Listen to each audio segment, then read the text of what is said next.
মক্কার জমিনে এমন একটা লোক বের হয়েছে, সে নবুয়ত দাবি করে, সে নবী দাবি করে। বলতেছেন পাদ্রী, বলতেছেন তার নাম কি? বলে মুহাম্মদ। পাদ্রী কিতাব খুলছে, তাওরাতের কিতাব খুলছে, আমার নবীর জীবন কাহিনী খুলছে, আমার নবীর বাবার নাম কি হবে ওটা দেখতেছে, আমার নবীর মাতার নাম কি হবে তাওরাতে লেখা আছে, আমার নবী কোন বংশে জন্মগ্রহণ করবে এটাও তাওরাতে লেখা আছে, আমার নবীর নাম কি হবে তাওরাতে লেখা আছে। ওই মূর্তি পূজক, মক্কার মূর্তি পূজক মদিনার তাওরাতে আলেমের কাছে বলতেছেন, ওস্তাদ একটা লোক এইরকম নবুয়ত দাবি করে, তাওরাতের আলেম বলতেছেন তার নাম কি? বলে মুহাম্মদ। তাওরাতের আলেম তাওরাতের সাথে মিলায় দেখে নাম ঠিক মুহাম্মদ। বলতেছে তার বাবার নাম কি? বলে আব্দুল্লাহ। তাওরাতের আলেম মিলাইয়া দেখে আসলে তার বাবার নাম আব্দুল্লাহ। আবার বলতেছেন তাওরাতের আলেম বলতেছেন তার মাতার নাম কি, তার মায়ের নাম কি? বলতেছে মায়ের নাম আমেনা। তাওরাতের আলেম মিলাইয়া দেখে, এখন তাওরাতের আলেম নিজেই তার বংশের পরিচয় দেয়, বলে সে কি কুরাইশ বংশে জন্ম? আল্লাহু আকবার। বলতেছে কি সে কি কুরাইশ বংশে জন্ম? বলে হ্যাঁ। তাওরাতের আলেম বলেন, ও আমার সাথী ভাইয়েরা, তিনটা প্রশ্ন আমি তোমাদের কাছে বলে দেই, এই তিনটা প্রশ্ন যদি উত্তর দিতে পারে তাহলে তোমরা তার হাতে হাত রেখে মুসলমান হয়ে যাও। মূর্তি পূজক বলতেছেন, গেলাম মুহাম্মদকে আটকানোর জন্য, এমন প্রশ্ন বলে দিবেন না, বলে দিয়ে আপনি আর মুসলমান হওয়ার জন্য বলতেছেন। আচ্ছা বলেন কি প্রশ্ন? তাওরাতের আলেম বলতেছেন, এক নাম্বার প্রশ্ন করবা রূহ কি জিনিস, দুই নাম্বার প্রশ্ন করবা এমন কোন বাদশাহ পুরা দেশ শাসন করেছেন ঘোড়ার উপর চড়ে, তিন নাম্বার প্রশ্ন এটাই করবা, তিন নাম্বার এই প্রশ্ন করবা যে আসহাবে কাহাফ 7 জন যুবক ছিল, তারা গুহার ভিতরে কতদিন ছিল, এ প্রশ্ন করবা। তারা আমাদের নবীর কাছে গিয়ে বলতেছেন, হে মুহাম্মদ ভাতিজা, তুমি যেই ধর্মের দাওয়াত দিচ্ছ, আমাদের যে ধর্মের, তুমি তোমার ধর্মের দাওয়াত দিচ্ছ, আমাদের বাপ দাদার ধর্ম থেকে ফিরতে বলতেছো, তোমার ধর্মই মেনে নেব, কোনো মামলা হামলা করব না, কোনো জ্ঞানজামও করব না, কিন্তু আমাদের তিনটা প্রশ্নের জবাব যদি তুমি দিতে পারো তাহলে তোমার কালেমা গ্রহণ করব, তোমার হাতে হাত রেখে মুসলমান হইয়া যাইব। আল্লাহর নবী মন খুশি হয়ে গেল যে হাই হাই, মক্কার বড় বড় লিডার আমার কাছে আসছে, তাদের যদি বুঝাইতে পারি আর যদি তারা কালেমার নিচে চলে আসে, ইসলামের ছায়া তলে আসে, তাহলে মক্কার জমিনে দাওয়াত দিব, বিরোধিতা করার কেউ থাকবে না। আল্লাহর নবী বলতেছেন, ও আমার চাচারা, ও আমার আত্মীয় স্বজনরা, কি তিনটা প্রশ্ন করো? তারা প্রশ্ন করলো, এ মুহাম্মদ সাল্লাল্লাহু আলাইহি ওয়াসাল্লাম, এমন কোন বাদশাহ ঘোড়ার উপর সওয়ার হয়ে পুরা দেশ শাসন করেছেন? দুই নাম্বার, ওই 7 জন যুবক আসহাবে কাহাফ, এই যুবক গুহার ভিতরে কতদিন ছিল? তিন নাম্বার, ও মুহাম্মদ তুমি যে, তিন নাম্বার প্রশ্ন করলো, মুহাম্মদ তুমি যদি এই তিনটা প্রশ্নের উত্তর দিতে পারো তাহলে তোমার হাতে আমরা হাত রেখে মুসলমান হয়ে যাব। আল্লাহর নবী বলতেছেন, যাও, আচ্ছা ঠিক আছে, আগামীকাল জবাব নিয়ে যাও। আল্লাহর রসুল তো জানতেন না, আল্লাহর রসুল গায়েব জানতেন না, আল্লাহর রসুল চুপ হয়ে গেলেন। জানেন জিব্রাইল আগামীকাল আসবেন, জিব্রাইল কাছ থেকে শুনবো আর তিনটা প্রশ্নের জবাব দিয়ে দিব। আল্লাহর রসুল এই কথা বলে দিয়েছেন, আল্লাহর রসুল জানেন সর্বদাই জিব্রাইল আমার কাছে আসে।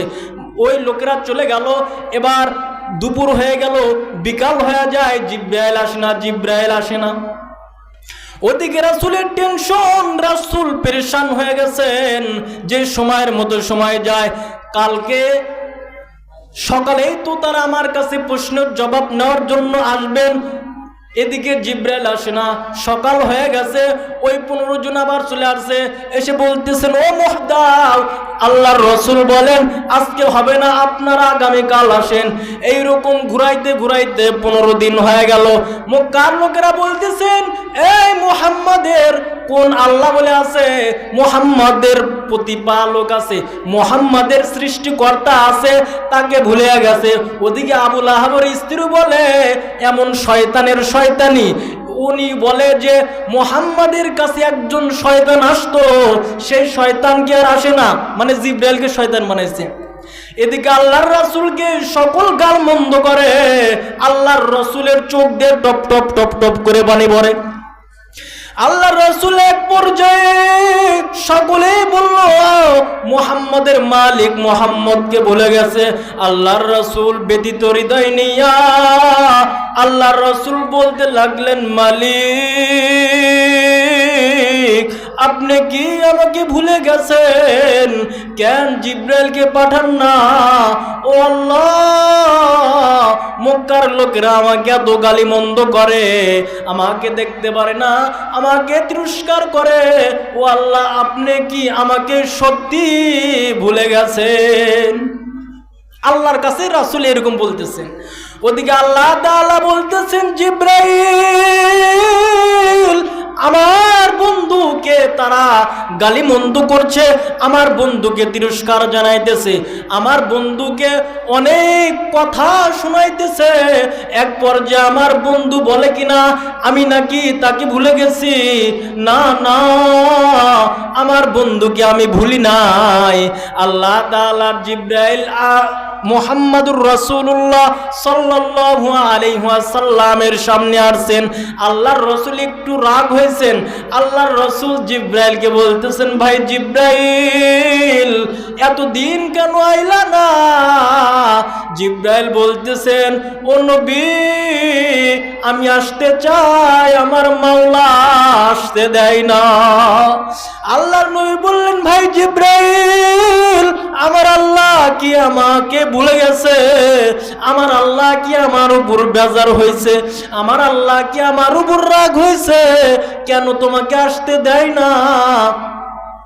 জিব্রাইল বলেন ইয়া রাসূলুল্লাহ 15 দিন যাবত আগে আপনার কাছে কিছু মুশরিক আসছিল, কিছু কাফের আসছিল, তারা আপনার কাছে 3টা প্রশ্ন করেছিল। আপনি বলছিলেন আগামীকাল জবাব দিবেন, কিন্তু আগামীকাল বলার আগে আপনি ইনশাআল্লাহ বলেন নাই। ইনশাআল্লাহ না বলার কারণে আল্লাহ তাআলা আমাকে আসতে দেয় নাই।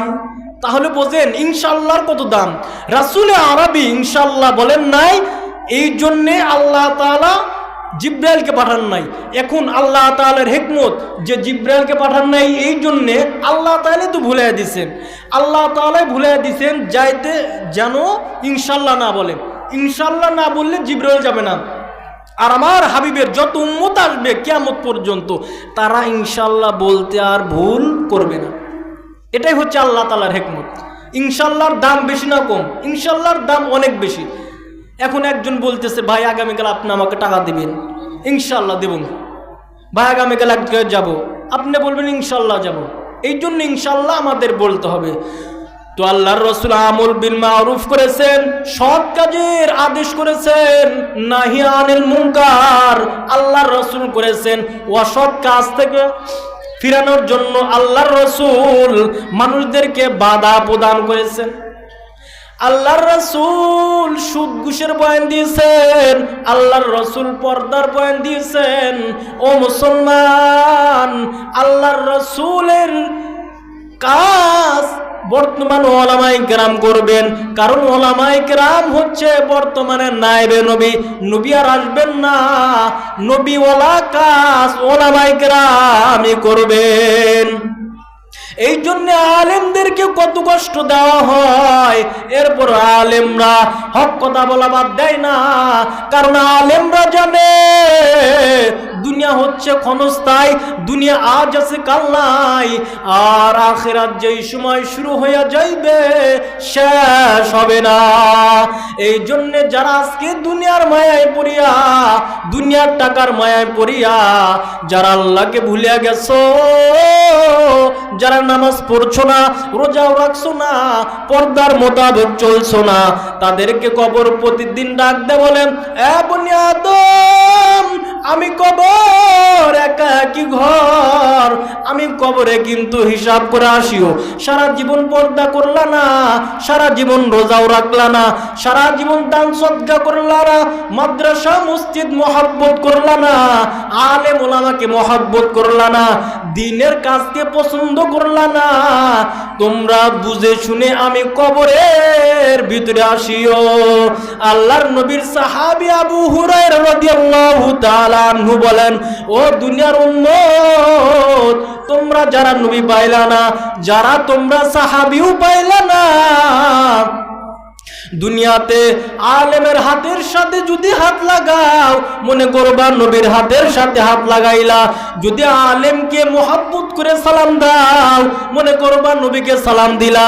যদি আলেমকে মেহমানদারি করো, মনে করবা নবীকে মেহমানদারি করলা। যদি আলেমের সাথে ভালো সম্পর্ক রাখলা, মনে করবা নবীর সাথে ভালো সম্পর্ক রাখলা। বর্তমান সমাজে আলেমদের মধ্যে মোহাব্বত নাই, সাধারণ মানুষ আলেমদেরকে মহব্বত করে না, হুজুরদের মহব্বত করে না, ভালোবাসে না, বর্তমান ঘৃণার চোখে দেখে। ও মুসলমান, তোমাকে এমন কোন ব্যক্তি আলেমকে ঘৃণা করা শিখাইলো? যদি তুমি আলেমকে ঘৃণা করো, তাহলে নবী যদি থাকতো, নবীকেও ঘৃণা করতা। নবীকে ঘৃণা করে, নবীকে গালমন্দ করে জান্নাত পাওয়া যাবে? নবীকে গালমন্দ করে তার কাছ থেকে কি সুপারিশ পাওয়া যাবে? না না, সুপারিশ পাওয়া যাবে না। বর্তমান যারা আলেম আছেন, এরাই নবী, এরাই নাইবে নবী, এরাই নবীর দায়িত্ব পালন করবেন। ইন্নাল উলামা ওয়ারাসাতুল আম্বিয়া, আল্লাহর নবী বলেন, আমার ওয়ারিস হচ্ছেন ওলামায়ে কেরাম। এই ওলামায়ে কেরাম দ্বীনের দাওয়াত দিবেন, এই ওলামায়ে কেরাম পর্দার বয়ান দিবেন, এই ওলামায়ে কেরাম মাদ্রাসা মসজিদের সাথে সম্পর্ক রাখার বয়ান দিবেন। যদি তাদের সাথে মহব্বত রাখো, কিয়ামতের ময়দানে দেখবা আমাদের নবীদের চেয়ারের সাথে আলেমদের চেয়ারও একসাথে লেগে থাকবে। দুনিয়াতে আলেম যেমন, আখিরাতে আলেমরাও সুপারিশ করবে। আল্লাহ তাআলা কিছু কিছু আলেমদেরকে এমন ক্ষমতা দিবেন, আল্লাহ তাআলা বলবেন, আল্লাহ তাআলা রব্বুল আলামিন বলবেন, মান যাল্লাযী ইয়াশফাউ ইনদাহু ইল্লা বিইذনি। আল্লাহ তাআলা কোন আলেমের আমল দেখে, কোন আলেমের মুআমালাত মুআশারাত দেখে আল্লাহ তাআলা এত খুশি হবেন, আল্লাহ তাআলা বলবেন, ওরে আলেম, দুনিয়াতে তুমি কতভাবে চলেছো, তোমাকে তিরস্কার করেছে, তুমি এরপরও টুপি ফালাও নাই, তুমি হক কথা বলেছো, এই কারণে তোমার উপর কত মামলা হামলা, এরপরও তুমি ফেরো নাই। যাও, আজকে নবীরা সুপারিশ করার ক্ষমতা পাইলো, তোমাকেও ক্ষমতা দিয়া দিলাম। আলেমদেরকেও সুপারিশ করার ক্ষমতা দিবেন, আলেমদেরকেও সুপারিশ ক্ষমতার দিবেন। এই জন্য যারা আলেমদের সাথে মহব্বত রাখবা, মাদ্রাসার সাথে মহব্বত রাখবা, কিয়ামতের ময়দানে তাদের সাথে তাদের হাসর নাসর হবে। আল্লাহর রাসূল বলেন, আল মারউ মা মান আহাব্বা, দুনিয়াতে যে যার সাথে মহব্বত রাখবা, কিয়ামতের ময়দানে তার সাথে তার হিসাব হবে। দুনিয়া তো মুহতারাম হাজিরিন, দুনিয়াতে যদি আমরা আলেমদের সাথে মহব্বত রাখি, তাহলে কিয়ামতের ময়দানে আলেমদের সাথে হিসাব হবে। নবীদের সাথে মহব্বত সাহাবায়ে কেরাম রাখছেন, আমার নবীর সাথে হাসর হবে সাহাবায়ে কেরামদের, আর সাহাবায়ে কেরামদের সাথে যারা মহব্বত রাখছেন তাদের বিচার হবে সাহাবায়ে কেরামদের সাথে। তাবিঈনদের যারা তাবিঈনদের সাথে মহব্বত রাখছে, তাদের সাথে তাবিঈন মহব্বত হবে, হাসর নাসর হবে। দুনিয়াতে যারা আলেম মাদ্রাসা মসজিদ ভালোবাসবেন, আলেমদের সাথে সম্পর্ক রাখবেন। কিয়ামতের ময়দানে আল্লাহ তাআলা চাইলে আল্লাহ তাআলা আলেমদের সাথে হাসর নাসর দিতে পারেন। তো মোহতারাম হাজিরিন, আমাদেরকে সকলকে আল্লাহ তাআলা আমাদেরকে আলেমদের সাথে মহব্বত রেখে, মাদ্রাসা মসজিদের সাথে ভালোবাসা রেখে আল্লাহ তাআলা আমাদেরকে সকলকে কবরে যাওয়ার তৌফিক দান করেন। ওমা আলাইনা ইল্লাল বালাগ। আসসালামু আলাইকুম ওয়া রাহমাতুল্লাহি ওয়া বারাকাতুহু। মুহাম্মদ, তোমার কাছে প্রশ্নের জবাব চাই, প্রশ্নের জবাব